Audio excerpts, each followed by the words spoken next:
किसान के पास बहुत सारी मुर्गी थी और मुर्गी बहुत सारे अंडे देती थी। और ऐसे ही एक किसान के पास बहुत सारे कबूतर थे। कबूतर भी बहुत सारे अंडे देती थी, लेकिन उनमें से एक कबूतर अंडा नहीं देती थी। किसान उसे मारकर भगा देता है।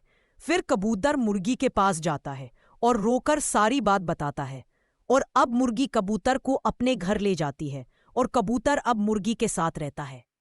लाइक सब्सक्राइब नहीं किया